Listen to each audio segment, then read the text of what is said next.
Thanks for listening to the podcast. Before we jump into this episode with Cherub, wanted to let you know, if you go to the very end or listen all the way through, Jason and I do a deep dive with video on their live setup. And so if you want to nerd out on their gear and just kind of figure out how they're setting up their live performance, which is pretty cool and in depth, then check that out at the end of this episode. I love how organized that template is that you have your live Ableton set. Organized? You can see my desktop, so... The back end of the session is not is neat. It looks like a game of Tetris. When we were starting out, a lot of people weren't doing playback rigs with Ableton. So like now there's all these neat plugins where you put everything in arrangement view and, it just jumps around for you and stuff like that. But like we kind of had to build that in the beginning. So you just stayed in session view? You're a session view guy? That's what I know. Yeah, it works for sure. That's why session view is designed. It makes sense. Is this 10? I use 10 or 11. Oh no, this is 9. Oh shit. Yeah. Wow, I haven't seen that in a longer time. I guess we haven't updated the live set too much since... Yeah, because you do a lot of work in Pro Tools and other DAWs for production, right? Correct. Yeah. Again, we're still not rolling. But, we are, actually. Oh, we are rolling? Yeah. Oh, well, great. And we're live. Yes. So, on the new record, that was all done in 11. On another machine that I actually do the production. But for our live show, we're still back on 9, apparently. Yeah, a lot of playback rigs stuck with 9 even when 10 came out, and 11 for a while. A lot of playback techs because it was just super stable and predictable. That is exactly why I stuck. And now the newer versions are very stable, but this is just, it's not broke, so don't fix it. And you're not using any fancy new audio effects that have rolled out since 10 or 11. No, I've just kind of built my own things with stock plugins. This is one of our delays.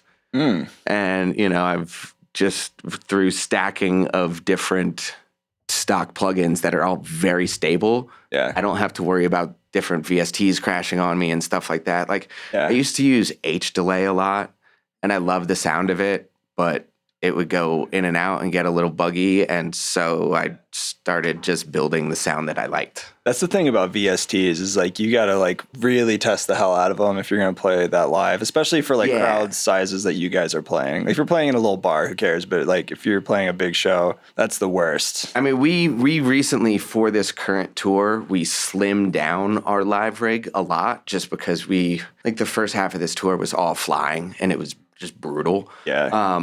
But in slimming the live rig down, we cut out a lot of different things. We used to run 2 computers in tandem, as a redundancy rig. We were splitting the MIDI between both of these computers. Nice. What were you using? I'm curious. I love that kind of stuff. Let's nerd out on that. What is it? iAudio? Is it the iConnect audio? iConnect, yes. Yeah, that's then the standard, especially for redundancy. Just a little tiny box. It was just the MIDI only box. It was before we weren't doing we were still using our 2 Apollo interfaces. Yeah. So I was splitting our MIDI to control both computers.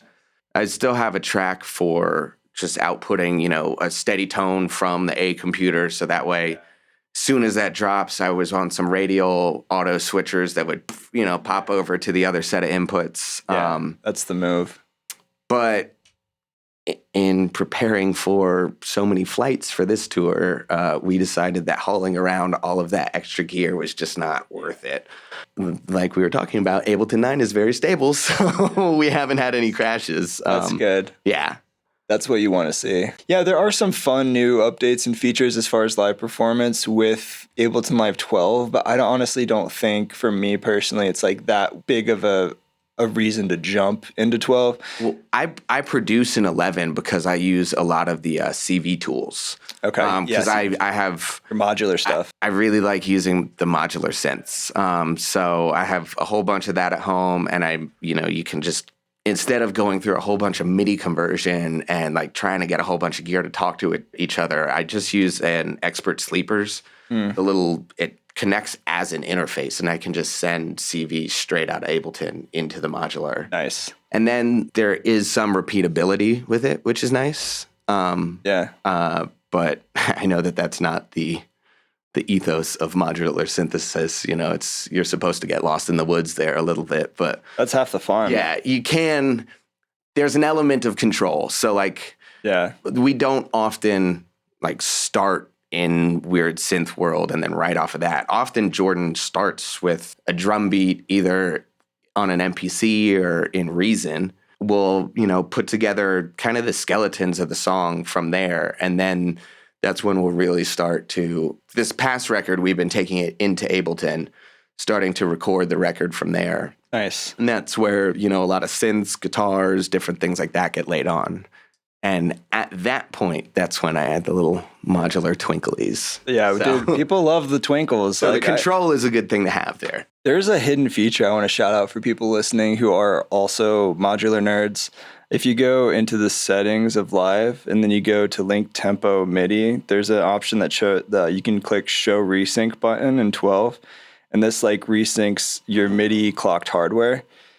So if you're playing and you just need everything to reset real quick, you can hit that button. That's new in 12? Yeah. So it's kind of a nice little hidden gem most people don't know about. Oh, shit. Looks like I'm going to be upgrading to Ableton 12. I can get you a 50% discount. That was literally one of the things that I wanted to, you like asked, like, are there some features that you would like to see? And just like having that.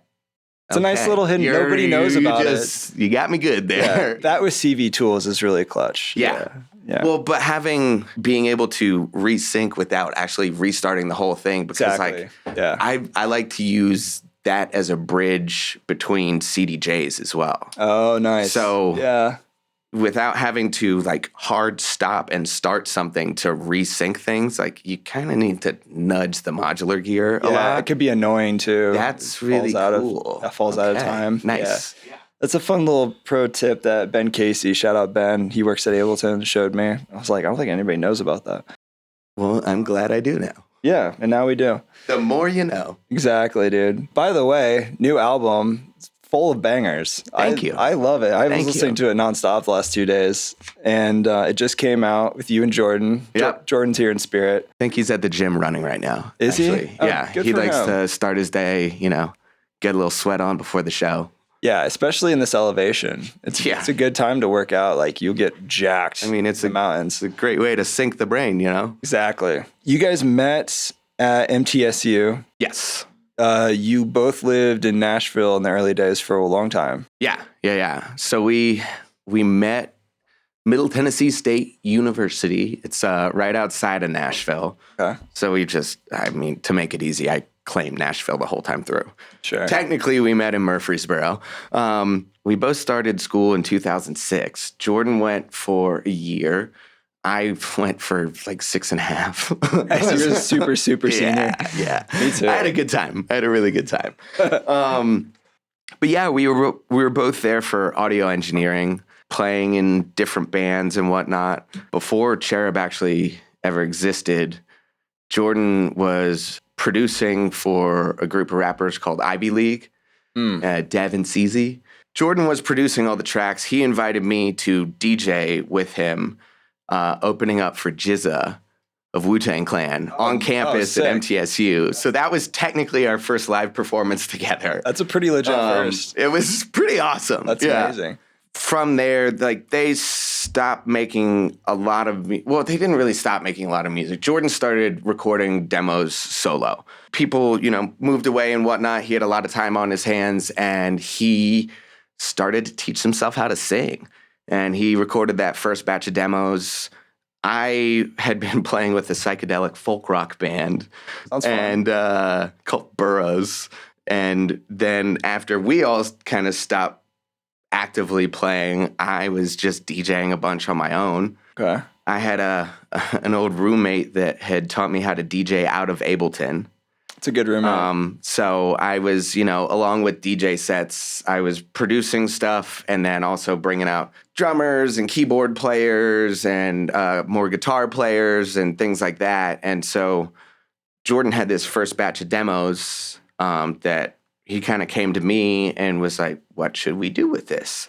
And we decided that instead of reaching out to a whole bunch of other people and dealing with everybody's like different life priorities and schedules and whatnot, we had the knowledge and tools to do a technology assisted, duo.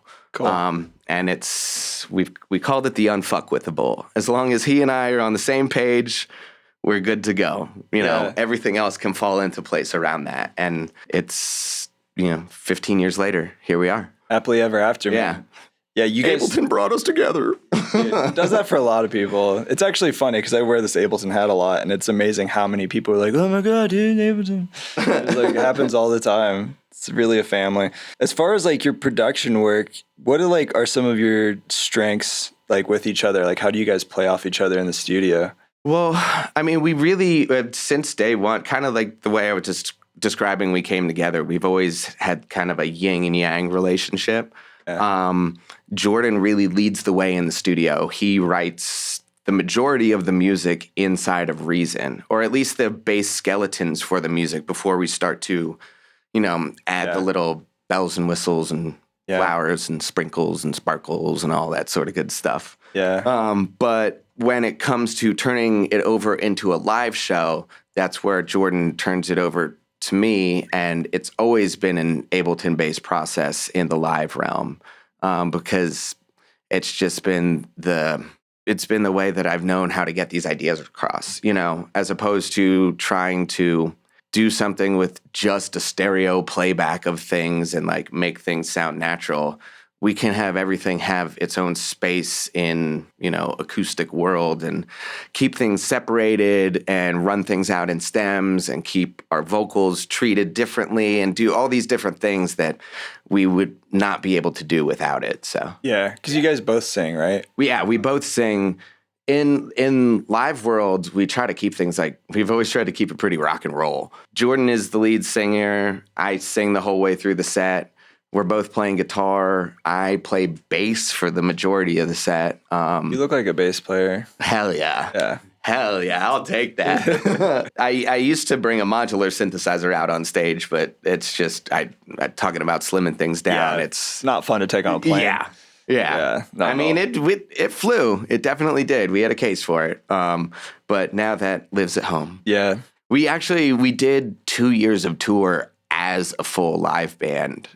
So we've always kept things very in-house. Like, to this day, our tour manager, they're best friends from college. Everyone who we've ever worked with has been like good buddies from college. That's the best, dude. When you grow in your career and you can take all the homies with you. Yeah. I got to sit down in a session once with Mac Miller, and his friend was just sitting there, just hanging out in the corner, just ripping his pen the whole night. And I was like, so what do you do? He's like, this. I'm like, what do you mean? I was like, what do you mean? He's like, Mac's my sugar daddy, right, buddy? And he turns around and he's like, we've never been cool enough to be sugar daddies. We bought a couple lobster dinners, but that's all. Yeah, he just literally took his best friend from like the early days and he just took care of him. He's like, I got you, dude. Just traveled everywhere. Everything he ever needed was taken care of. We were never sugar daddy. We always put our friends to work. So, but on that, like when we did the live band tour, we had our best friend Jordan and our best friend Nick. Nick is the one that has produced, all of the records up until the last one, pretty much. There's, some EPs and singles in between, but all of those early Cherub records, Nick Curtis was the producer on that. Sick. And then he ended up becoming the drummer of the live band. Oh, cool. So it works really well when your producer becomes the drummer and you're trying to do an electronic-based kit. So we feel like I get along with him. I do the same thing. We knocked heads, and he built this insane drum kit with acoustic shells and these crazy internally mounted triggers, all mesh heads. Nice. And so he was running MIDI signals to me. I was running program changes along with our set and changing his samples on his kit the entire way through the set. Yeah, and it's a good way to do it. It was really fun. And we had then on the other side of the stage, we had JB. He was playing guitar and keys, and I was launching program changes for his MIDI keyboard as well as he had a Juno module over there as well. So sick. yeah. That sounds like quite the setup, too. We had a good old time. That's honestly one of the reasons why the biggest reasons why we're not still doing that tour is just we can't afford it anymore. That was a massive undertaking. Yeah, you got to pay a bunch of people, carry all that stuff. I think we were having a lot of fun on stage with each other. And when Jordan and I perform as a duo, we really connect with the crowd a lot, especially that front row. And being able to go back to a duo really, taps back into that magic. Makes sense. Yeah. Yeah, it's so much easier just to carry all your stuff and just play more venues too. Mm-hmm. Right? Because if you want to do more of a DJ stripped down set or only stages that are built for that, so much easier to play venues like that than just if you have a full band with a bunch of stuff all the time. In the very beginning of us performing, we had a pretty thrown together hodgepodge of a weird interface sitting on top of a keyboard stand, with the cable going over here and shit like that. Yeah. But we would show up to shows with a DJ booth and we're carrying our guitars in. They're like, whoa, what are you guys doing? Don't bring those. And so it took a while to convince people hey, we're actually mixing down to a 2-track on stage and then sending it to you. Yeah. And then after we got over that, that's when we started to play bigger shows, and we weren't just the first of 4 opener. And then we had the opportunity to actually split out to multiple outputs and run to a soundboard proper where, a front of house engineer can mix into the room, and I'm not just trying to wing it on stage in headphones. Yeah. No, for those environments, just giving a stereo out to some dude who just runs a club sound system, that's so much better for everybody. It's safer. Yeah, it's definitely safer for sure, dude. I do the same thing. Do you process all your vocals in Ableton Live for your live stuff? We do. Maybe there's 2 ways to answer this. I love the vocals, the way you guys process them in a lot of your tracks. And so this is my vocal chain inside of Ableton. So that's why I was saying I got 2 ways to answer this. Very minimal. We use the analog preamps ahead of our interface for the mics. Okay. We're not doing much processing inside of Ableton, but Gotcha. I do send the vocals in and out of Ableton. So that way I'm able to catch them for delays and effects and things like that. And then also, this is where I'm saying I don't know if it's pseudoscience, but it feels right to me. We send all of our instruments in and out of Ableton along with the stems. They're all playing back together. And as far as latency goes, I feel that there's almost this magical gel that happens when everything's moving together, as opposed to just having a playback computer and then sending raw microphones out and, splitting them to where they need to go. We run them in and out, and I feel that everything has a nice zhuzh to it. You know, I don't know if I'm making this up, but it seems to make sense to me that everything has the same latency amount and everything kind of just vibes together. It doesn't sound like that, singer on top of an iPod type of thing, No, for sure. It's not like a karaoke machine with No, that makes sense to me though. I think for several reasons. One, if everything's running through the same program, naturally it's all going to have to be summed from the same algorithm. So it probably maybe creates a cohesion there very subtly, on a micro level. But then also, you kind of get the Haas effect, whether you want it or not, right? Because you're not going to have zero latency running audio through the DAW. Yeah. So if you're running, say, a pad or keys on top of, say, a pad and keys or something, it's not going to be perfectly 100% in time because you're playing it, obviously. Mm-hmm. But then also just the computer latency might be a tiny bit off, creating some of that.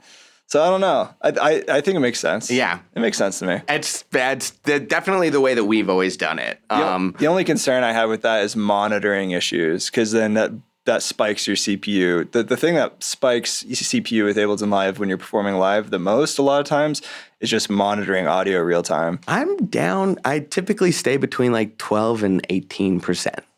when I'm running our live That's set. perfect. Like I got the interface in the van. It's like built into the whole rack. But like once we actually get it up and running and live, it stays pretty low. That's a safe space. Yeah, anything over like 40 or 50, I start to get a little nervous. I feel like I get pops and crackles even when I'm less than that. Like really? There were some things in the set that I took out recently because it was peaking some of the CPU power. Like we do a lot of pre-mastering and pre-production on the stems that we're using, so that way we don't have to use the warp function when we're performing live. Because I do know that, when you're running this many stems all warped, it starts, to chug along a little bit. Yeah, 100%. And it took a while to figure that out the hard way, I guess, just by trial and error. Yeah, man. Oh, it looks good. I mean, the other thing that's nice about 12 is you have follow actions. I see you have all the scenes like nicely organized and stuff. Yeah. But you can do scene follow actions now. That would be so instead of individual clips jumping around, so convenient. You can have the whole row jump. Yeah, I go in. I add a lot of dummy clips. I add a lot of just automation clips. Like, let me see. It'd be nice if you just want to vamp back and forth between two rows of things. Where do we have? Here's one where, I have a intro to launch program changes. So that way my sampler pulls up. We perform the intro on the sampler, and then, the follow action will be a start. And so then there's a drum fill that comes in, and then we launch into the start of the song there. Nice. And instead of, we talked about this for a second, but like kind of pairing up the actions that are going on stage with the sounds that you're hearing. Yeah. Instead of just like boom, boom, boom, it's a lot more fun to see someone boom, boom, boom, you know? Yeah. And so we launched that follow action so we can get the click starting and everything will start on time, but then I can hit that drum fill and then we come into the song. Dude, the crowd's always way more into it if they actually see what they're hearing. Yeah. Yeah. I mean, that's kind of the philosophy that we've had in building the live set the whole way through, is like, now people are much more accustomed to production and what people do in their home, at home in their bedrooms, like what people do with MPCs and keyboards and things like that. But like, I feel like when we were starting to put the band together, nobody really wanted to see like head buried in a drum pad, just, not connecting. So we've really kind of made it a philosophy to like choose your battles and do things that are very interesting, but also you can connect with the crowd while you're doing it, Yeah. Maybe not performing the whole drum beat the whole way through the song, but at a key moment, hitting a drum fill, then going back to the bass, things like that.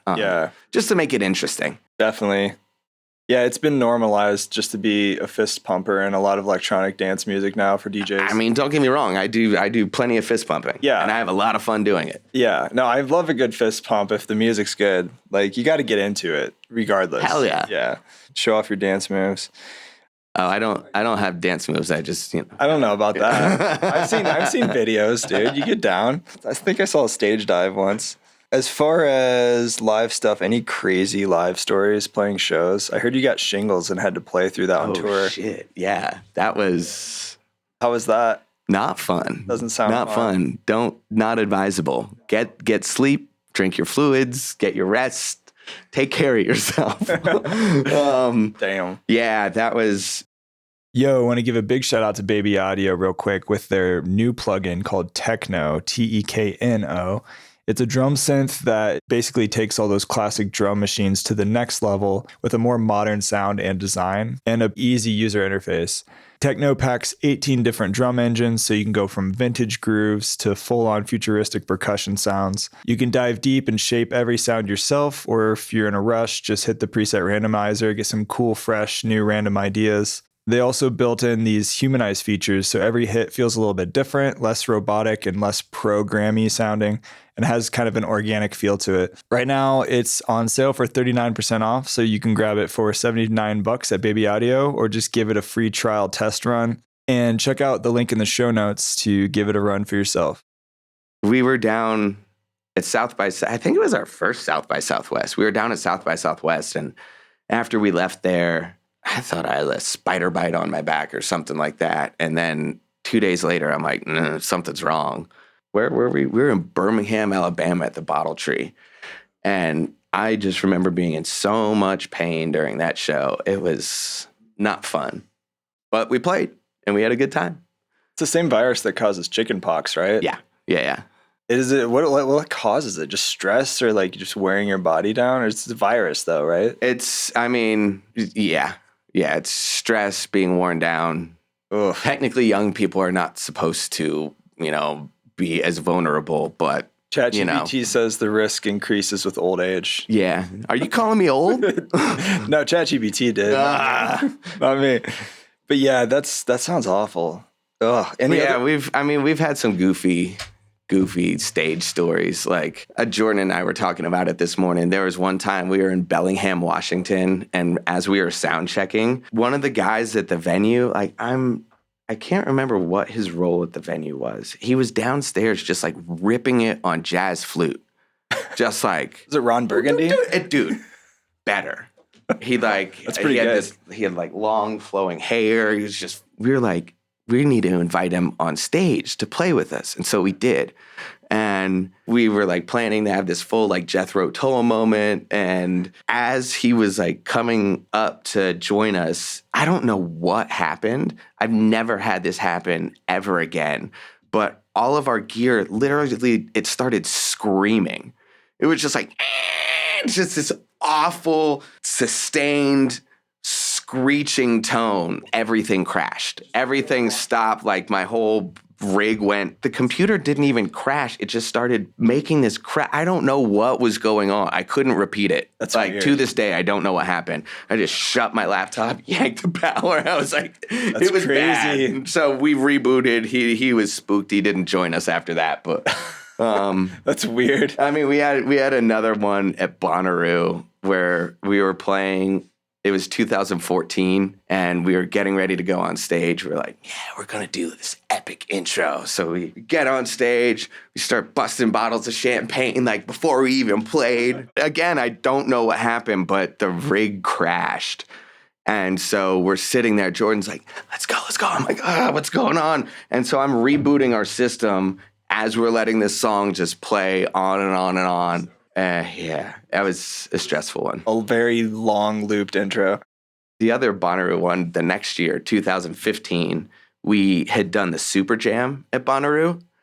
And then afterwards, we went up on the late night stage, Calliope. So it's like up on top of this big, it's like a circus trailer. So we start DJing, we're going, and I didn't know there was pyro. And all of a sudden, like the flames shoot up, you can feel it. I was like, I was terrified. It was a good one. On top of a circus trailer, there's pyro. That sounds not safe at all. That sounds like some DIY backyard you would shit. think, but they're professionals. They know what they're doing. Okay. Well, I'm glad you didn't catch on fire. That could have been worse. Me too. If you just were running around and interacting with the crowd on top of a pyro cannon. That could have gone very bad. It'd be toast. That'd be bad. Yeah.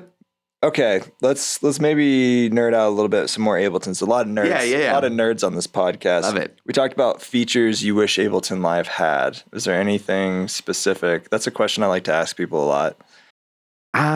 Wait, before we go there, let's try this Magic Mind. Oh yeah, you Shout were out telling to me about them. this earlier. Yeah, it's like this organic juice. Like a matcha situation. Yeah, it's got a bunch of healthy stuff in it. I don't actually even know everything, but it'll make you feel great. Your mind will be magical. Let's rip it, bro. You'll just start to be smarter. You'll be a lot smarter and more intelligent. Be awake. Cheers. Yeah, it's a bunch of healthy stuff. Mental performance shot. It's natural caffeine. That's delicious. Got a bunch of vitamins. It'll keep you healthy. Reclaim your brain. Yeah, dude. If you lost your brain, it'll help you find it. Yeah. It's good stuff. My mind was lost a long time ago. That's okay. Okay, features you wish Ableton Live had. Anything specific? Well, apparently the sync button, like, yeah, or resync. There's a couple of things that I've just kind of built my own versions of with stock plugins that I'm sure that there are new features that actually does what I would want it to do. Like what? But one of the things that you were talking about, even AI getting integrated into, you know, programs like this. Yeah. Right now it's separate. You can ask questions, but like I would love to see. I would love to be able to ask for a template to be built for me. You know, maybe not necessarily a stock one, but be like, I would like this type of bass. I would like this type of keypad and then an input track for a vocal. You know, I would like, you know, just kind of, there's some busy work things that I think could really speed up the process for some people and just kind of take down the learning curve. Yeah. And, you know, even though I might know how to get there the long way, I would love to be able to just be like, I want to get this idea out of my head and be able to, you know? Yeah. Have you ever heard of this thing called Wave Tool? It got bought out by a different company, and I think they're going to like revamp it and bring it back later.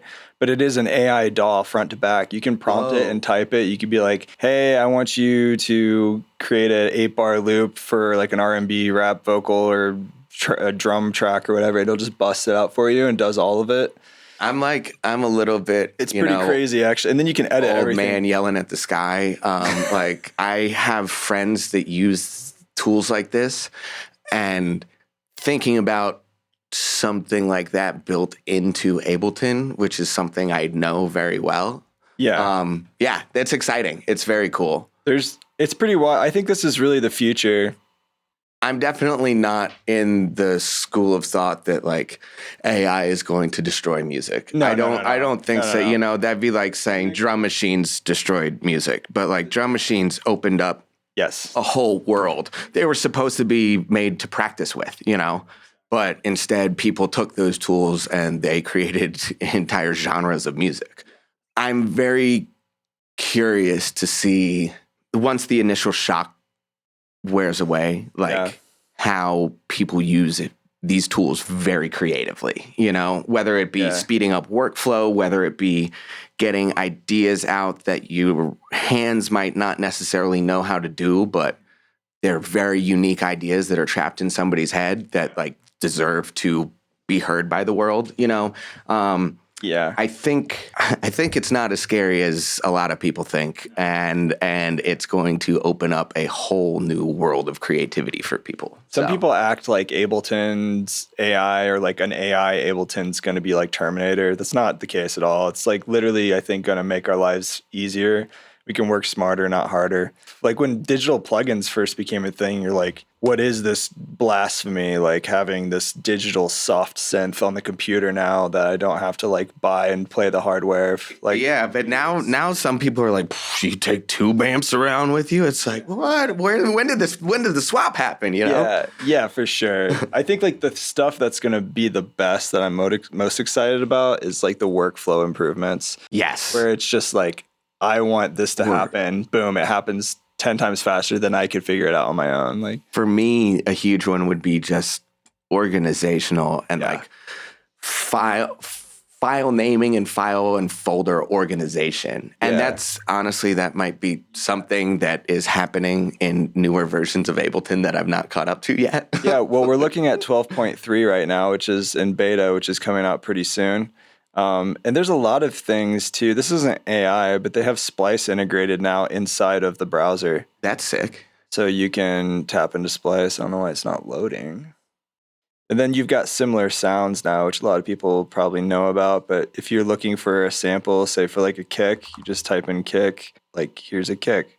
You right click on it, and then you can choose show similar files. And then it'll just find kicks that are very similar to that kick. Oh, like they're all very the audio is so that's it'll read the audio sick. wave file and it'll say all these are very similar. Can you just type in a description of like what you're looking for, like a soft kick? It all depends on the file name, really. The file name. Okay, cool. It hasn't gotten to that point of where you're like, I want this similar type of kick, and then it just finds it for you. But you can find one sound that you like, and then you're like, I want more like this. Sick. So that's very cool. So that's a nice feature update. Super weird. I don't know why the Splice browser's not loading. But yeah, there's, I think, more stuff like that coming. And I agree. I think that one thing I'd like to see more with Ableton is like more integration with AI in the browser. The browser is great if you have it. The browser's great if you're very well organized, or I have kind of a like visual compartmental memory, I guess, where I'm like, oh, I know where that's stored. It's in crazy places. So like I know my browser really well. Yeah. Somebody else might be like, you need help, you know? But having a very neatly, searchable browser like that would be very, very cool. Yeah, and the tag editor is nice too, because you can tag individual samples and devices now. And then you also have the filter, so you can say, I want a loop, not a one shot. And then it'll just filter everything that you search for by loop or one shot.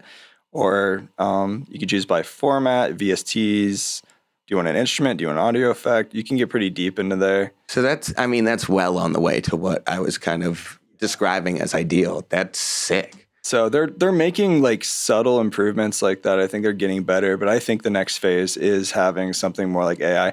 I mean, you've got FL Studio has like an AI chat in the DAW now. So but it doesn't necessarily do stuff for you, but it'll guide you to exactly what you're trying to do. That's cool. Which is nice. That's really cool. Especially for people learning a DAW. It's like, this is exactly what to do and how to do it. And this is where it lives and this is where it's at. I mean, I have learned so many things from the school of YouTube, having two computers, being like, what do I do here? What do I do here? Having that all in one would be pretty cool, especially if they were like clickable links and stuff like that. That would.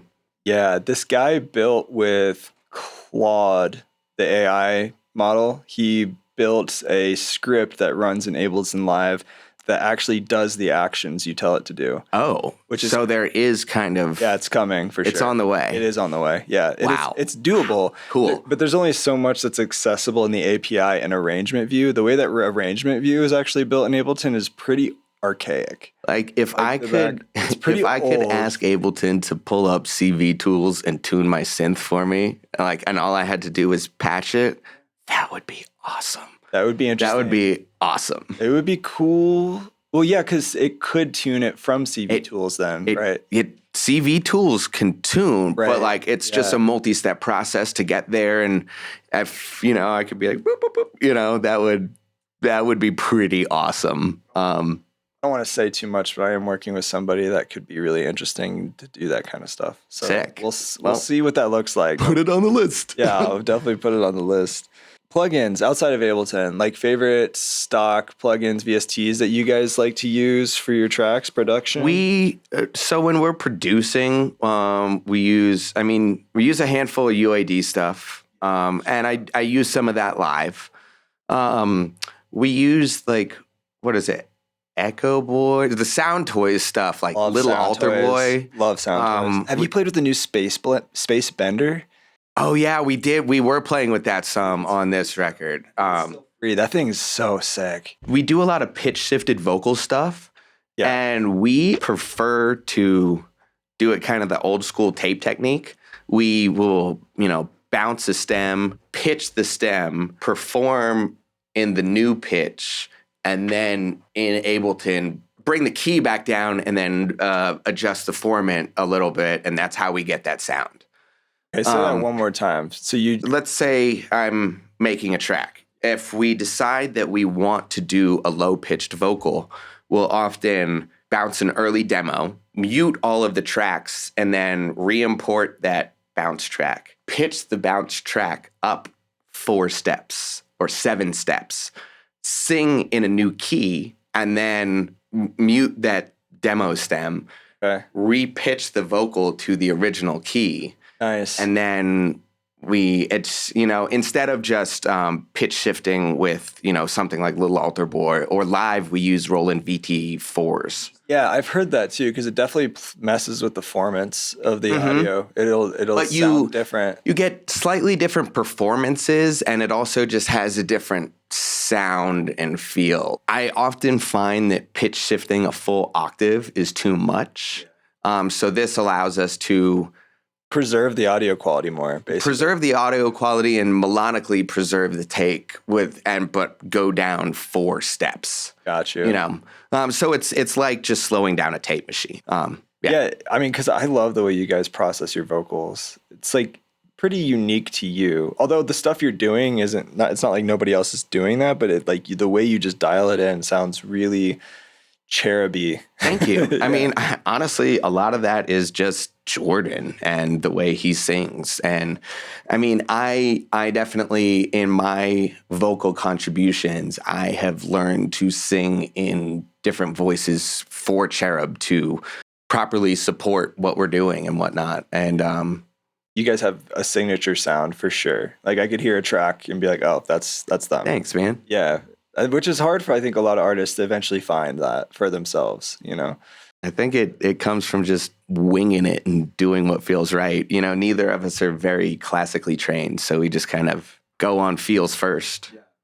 But like also your songwriting and the progressions of your melodies are like really well dialed in. So I would have just assumed that you guys did have, music theory training and stuff at some point. No, Jordan's from Nebraska. He's got those emo chords in him, man. Nobody from Nebraska.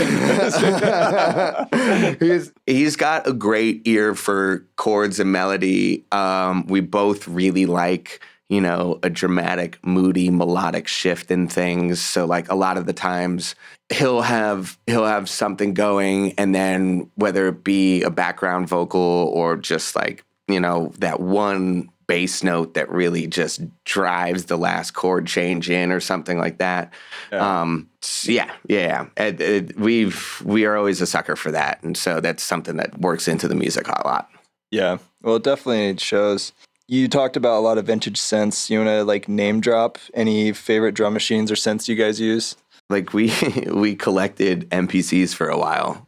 So I think Jordan has every MPC. That's a lot. Or at least we've, at one point or another, owned every MPC, like from the 60 all the way up through the new ones. It's crazy. Well, the SP1200, we love using that. Just vintage synthesizers in general. I mean, vintage and not vintage synthesizers. I guess like vintage is a term that kind of gets thrown around a lot. But just like... This thing? Oh, yeah. I haven't played with this too much. It is just a vibe machine. You load things up on a floppy disk.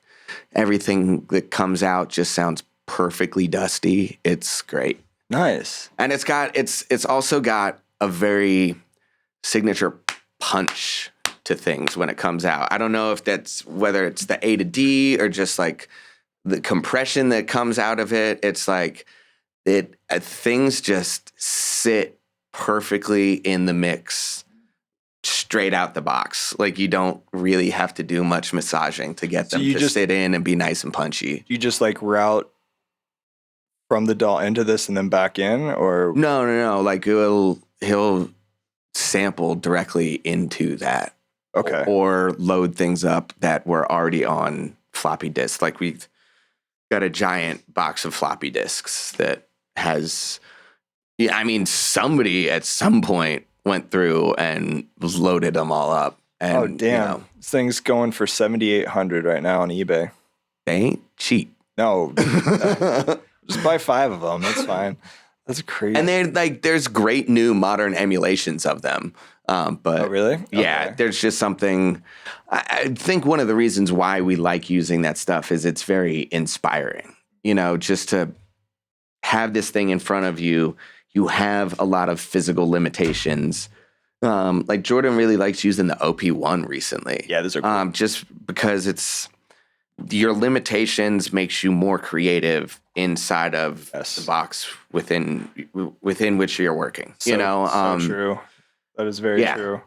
even when I like start from scratch on a tune in Ableton, I like to kind of set some parameters for myself to kind of be like, all right, I'm going to do this and this and this, and then decide to start breaking those rules, pretty quickly. But yeah, it's just like when you have all of the tools available, it helps to pick one to start working with. Yeah.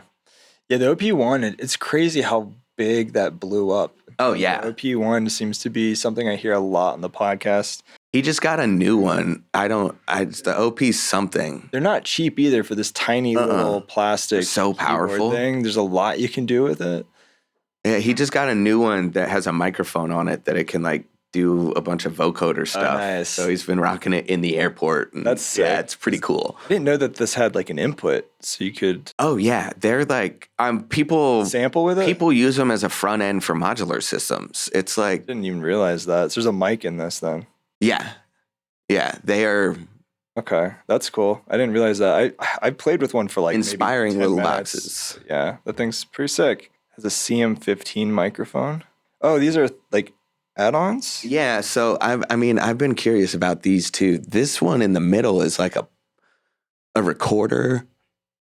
Huh. It's like a field recorder, but also you can kind of manipulate things almost like a cassette tape, but then also kind of like a CDJ.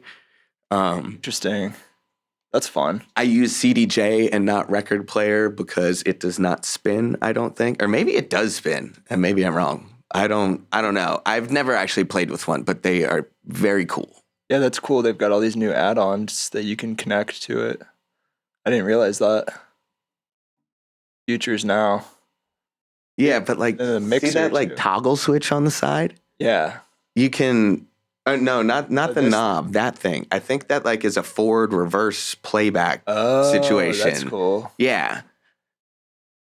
Dude, I love this type of thing. I mean, that's Teenage Engineering is a pretty huge company. Yeah. Like they're sold everywhere. Yeah. I like one of the reasons why, but they started as, a very small, DIY. very small independent, entity. I love that about modular world because it's all these small little independent creators just making crazy modules in their garages, and then all of a sudden they will blow up, and then they have, like I've stopped by the Pittsburgh Modular Factory, and they've got a crazy thing going on over there where they're making all sorts of not just new synth gear, but also synth gear that's like geared towards educational purposes and like let's bring some new people into this and not just be confusing. I love that. I think it's really cool, especially when people experiment with like how you play instruments. I'm not classically trained on keys. I don't know all my scales on the guitar or anything, but sometimes when there's a new tactile interface that's like a new way to interact with music, whether it be Ableton Push is a great example, actually, because like you can same thing. You can like set a set of rules for yourself, and then all of a sudden you can just start ripping it.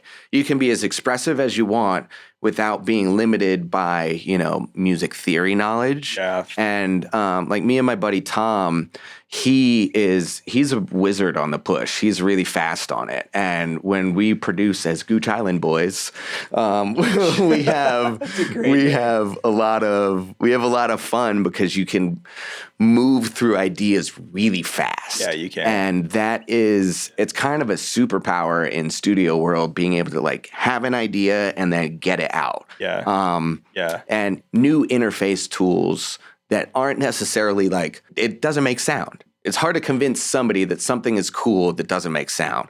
But the push is very, very cool because it's a whole new instrument. Yeah. And the Push 3 now is literally an instrument. You don't need it to be connected to a computer. Oh, yeah. I forget that. And I really want to get one for that reason. Yeah, dude. Honestly. Well, I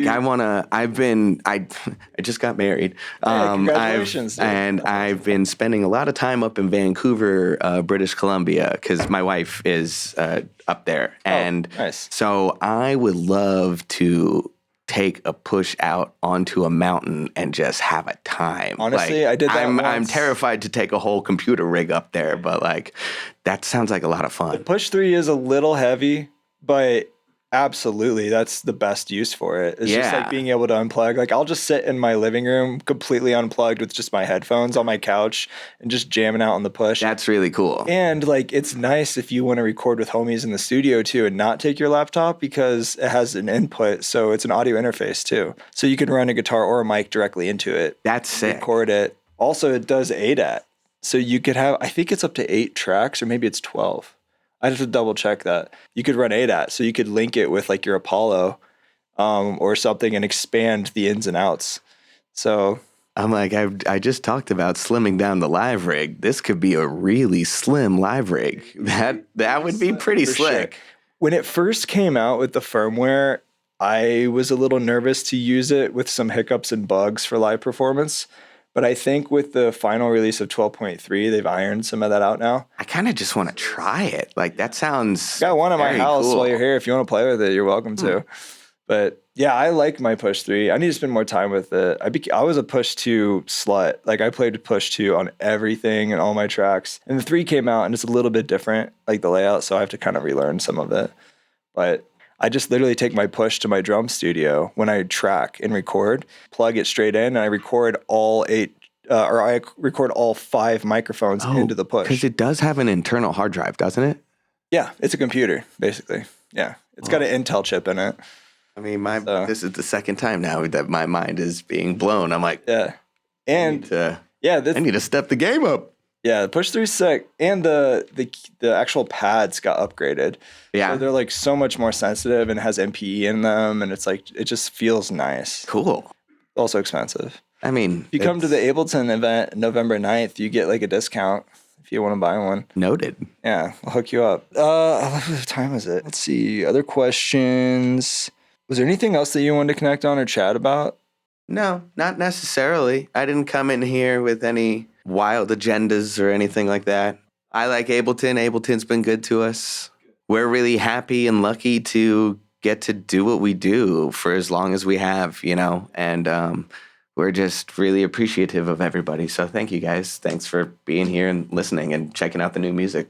We've been touring the whole month of September. This is the final weekend of it here in Colorado. Nice. But there may be more tour dates on the way. Okay. I can't speak to them yet, but yeah.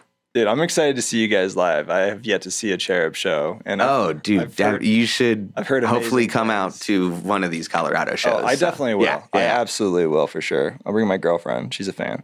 All right, let's ask Abe a quick question. So usually I wrap up the podcast episodes by asking this AI chatbot that I trained on all the manuals and episodes and other stuff. So if you had to ask him a question, it can be about Ableton Live. It could be about general music production. It could be about live performance. It could be... I think I've maybe got one that could be helpful for other people. Sure. How do I make sure I have all of my files when I collect all and save? Okay. Because even when I do it, sometimes I have to manually go in there and find a couple things, especially if maybe it's just me naming things in terrible ways, but there is one way to absolutely guarantee that it's fail-proof to do that. I would love to know. And I don't know if Abe's actually going to tell you this or not, so I'm curious, but I can tell you. How do I make sure I have all my files saved properly when I collect all and save? The biggest reason it doesn't work is because you usually previously save a project like a save as. If you do a save as and then it goes into a different folder somewhere, that's usually the problem. When you first save a project, it wants to create a new folder where the .als is and then the samples and the audio and everything goes into. But sometimes if you're jumping between a lot of projects, which obviously you probably are, it's easy to sometimes accidentally save as a new project into a different project folder. This is that happens. this same live, I call it the palette. This is the same live palette that we've been performing on since the beginning. I just passed by a version that was Cherub Live 16.69. That's a good one. We're now up to Cherub Live 18.2. Oh, wow. So I have probably saved as this motherfucker so many times, and there's so many versions on so many different computers. Yeah. In different versions of Ableton, too, that I've probably made a mess for myself. That'll do it. So what happens if you open a project? Let's just say we've got Ableton open. Let's pretend there's a bunch of stuff in here. I mean, I can give you a project with a bunch of stuff in it. Yeah, here. So what I would do is I would go to File, and then I would go to Save a Copy. Save a copy. Okay. And then you put that somewhere like on your desktop where you know for sure you're going to find it. Nice. You close this project out. Let's see if I got enough space to do this. Save a copy to like your desktop or somewhere easy to find it. Yeah. And then name it whatever you want differently. It'll probably just say copy at the end. That's fine, whatever. Tend to put what interface and what MIDI controller I'm using. That makes sense though. So that way, like show setups. Yeah. Yeah, that way I know, like we have rehearsal versions that will perform on different interfaces and stuff like that. And so that way all my routing is done properly. So what you would do is you'd save that copy and then you close out this project and you wouldn't need to hit save. You'd go to that new project. It's going to create a new ALS with a new project folder. That's the home for the ALS to live in. So if you go to your desktop. So quit live. Yeah, right? You can quit it. Yeah, you don't need to save either. It's up to you. I love the watermelon back. Why the watermelon background? I'm curious. I love watermelon. I've got a big old watermelon tattoo on my shoulder. It's a good hydrating fruit. That it is. Yeah, if you open that copy. Yes. All right, so open it up, and then you've got the new ALS in there with the project info. You open that thing. So that's a new project, and then you collect all and save, and everything will go into this new copy folder. So was I screwing myself when I would make a folder, save as into that folder, and then attempt to open up that one? Yes. That's the problem, because whenever Ableton Live saves the original project, it wants to keep everything in one project folder. And if you start saving ALSs or other stuff outside that original folder, it can't find its home. Yeah. That's what I was doing. Honestly, a lot of trial and error for myself. But basically, it kind of gave the same answer with Abe. Manage files. You can choose the manage files command from the file menu. Click manage set. Unfold the triangular shaped fold button in external file section. This went like a different rabbit trail. Yeah, that's what I normally end up doing to manually relink files. File manager will show file count and associated disk space used. Interesting. I never tried that. Yeah, but that's usually my fast workaround, pretty much. Well, to do that. Your way is much faster than Abe's and mine. I'll have to teach Abe that. I'll update him. Yeah, dude, thanks for hanging out, man. I love your music. Thank you. Thanks for having me. It's been super fun. I'm stoked to see the set this weekend. Probably not tonight, but maybe tomorrow or something. It would be so fun. And best place for people to connect with you guys online? Probably on Instagram. Cool. We like to keep up with our Instagram. As far as keeping up with tour dates and merch and all things official, cherublamusica.com. Okay. But as far as like getting in touch with us and, getting a nice little yap going, you'd hit us up on the Instagram. Nice. Beautiful. Any upcoming projects you want to shout out? No, just this. Yes, current projects. We just released the record. Everything changes, and that's okay. It's so good, dude. I love that album. We're just really proud of it. We're really stoked. It's really good. Thank you. Yeah, thank you. The song Motion and I Love You. I Love You, Baby. That's a beautiful track. Those ones are incredibly fun to play live, and we will be performing them this weekend. Yeah, you better, dude. It gave me the feels. I was driving my car in the sunset. It was just like thank you, man. Warm-hearted, like warm fuzzy kind of feeling. It was a vibe. The intro to "I Love You, Baby" is one of those ones that like I still like can't really believe it was us. Like I can't believe we went into the studio and we did this whole record with Louis Vuitton and our buddy Ariel, and like I can't believe the four of us pulled that one out. Like, it's pretty wild. It just sounds... It's a good song. I don't know. It's a very cool song. It is. I'm a fan. Cool. Well, thanks everybody for listening. Make sure you give Cherub a follow. Check out the links in the show notes as always. Jason, dude, good hanging with you, man. Thank you for having me. Fun. Absolutely. Bye-bye. See you guys. Peace. We are cutting from the podcast, but we're here at the Fox Theater in Boulder, and this guy is going to be crushing it tonight. And What's up? We're going to nerd out real hard on their live set real quick. So we talked about it on the podcast, but like it's way better to have a show and tell. Yeah. This is the brain of the Cherub live rig. Our whole interface rig, our wireless mics and packs, all of our guitars. So all of our input and output lives in this rack. We split it over here to a little mini monitor world where I can control all of our monitors on stage. We do a little bit of vocal processing up top. All of our guitar processing is over there on the pedal boards and whatnot. And then a couple of MIDI controllers around the stage, and that's pretty much the live rig. We try to keep it like nice and, nice and compact and something that we can dial in so that way every night it's just very consistent. All right, so this is your rig. You've got the Apollo, and that's running we've got all these outputs, right? Our Apollo 16 right here. Beautiful. That is handling all of our input and output, and we're doing all of the routing inside a console. Nice. So you got that ADAT connected to these outputs, is what it is? Or inputs? No, we're actually using the analog outputs. Nice. I'm using the DB25 outputs in the back, and I use an analog DB25 splitter to split the signal for both front of house and then my monitor desk. Okay. And so one of the ideas is kind of theoretically we could do all of this inside of the X32 over here that we use as a monitor desk. We've actually in rough situations had to rework the set and use this for the interface, the monitor desk, everything. But as opposed to doing it all in one piece of gear, I like having multiple pieces of gear so we can have fail safes if anything ever goes down. We have enough equipment up here to figure out how to throw a party. We can always run the live show no matter what. It's not like some equipment failure would keep us from playing music. Also, those are really great in-ears. I love the Shure PSM 1000 series. So our in-ears are the Shure PSM, and then all of the inputs is the Shure ULXD. Okay, so and we've had it for years and we love it. Nice. We absolutely love it.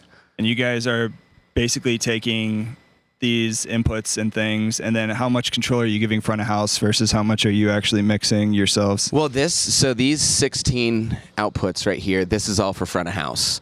And so the idea behind that is we have all of our stems here inside of the Ableton set, but instead of just running a 2-track, I'm on stage, my ears can only listen to what I can hear on stage. When we send it out all in stems, it allows the front of house engineer to really sculpt each different instrument to the room and find its place in the PA. Every room is going to be different. Every PA is going to be different. So that way it just allows for a much more flexible set, and it gives everybody the ability to do what they're most talented at doing. Yeah. Do you guys travel with your front of house person?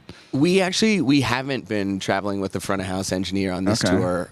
We've been rocking with the house crew on this tour, and it's been working out really well because they know each room better than anybody else. So yeah, if it's somebody you trust, that's always helpful, right? It has been working out well for us. Nice. And then you got these amps. You're running your guitar into this Fender. We split our sound. What you're hearing in the PA is direct lines off of our pedal boards, but just for stage volume. These are some sexy pedals. Thank you. Yeah, you got some good ones. But yeah, we here. keep the amps up here for looks. Keep it rock and roll. Yeah. One of the big things that we like to do because we don't have much stage volume is place different sounds in different monitors where the sounds are coming from. So that way people in the front row, when they look at us playing guitar, the sound is coming from where you're looking at. Like these drums here pump extra hard in this monitor, so that way it just...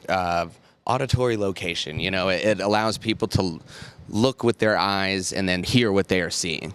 And yeah, that's kind of just the vibe of the build of the live show. And are you guys running these? I'm a drummer nerd, so I love this stuff. Are you guys like running this to a brain? Or are you running this directly into Ableton to trigger in a drum rack, or how are the samples running? So we run these triggers through this little Alesis brain, and I just like it because it's super simple. And then this thing looks OG. This is really old. It's very old.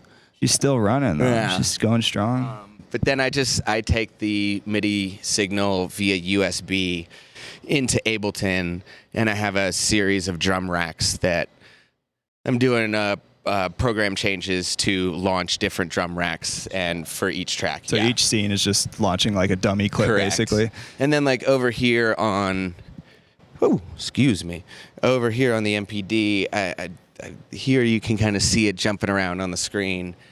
I've got I navigate around the set like this, and I just use the built-in transport control. Nice. I've got my launch functions, a couple of basic functions, and then over here on another pad bank, I have just a standard sampler drum pad. Hell yeah. Different effect sends and stuff like that up here on the faders, a couple of filters on the knobs. Yeah, and you're doing some like real-time delay throws and stuff on your microphone, right, for your vocals? Yeah, I mean, I really like this controller because it's become muscle memory at this point. They don't make it anymore. I buy old versions of it, and I have my little piece of tape here. I know where my hand is, and I can, play guitar and manipulate this thing and not have to worry about it. Yeah, you could throw that off a bridge. It probably wouldn't break. Those things are really solid. I've broken many MPDs. Really? Yeah. I mean, those things, as far as I know, have been pretty solid. The APC 40, the new ones, like definitely more breakable in my opinion. Yes. Which those crossfaders crap out real fast. So maybe this is a pretty solid option as an alternative. We were talking about the push. That's the one thing that I was shocked with the push. The construction of it's so good.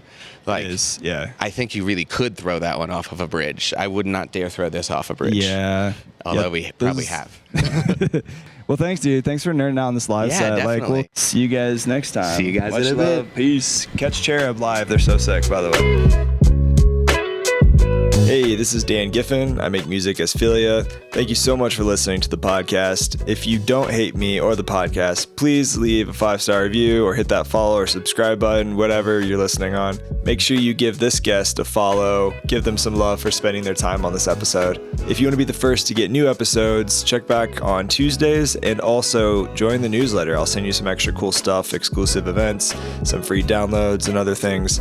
Just go to abletonpodcast.com/newsletter. You can get all your info there. Much love for listening, and I will see you next time. Bye-bye.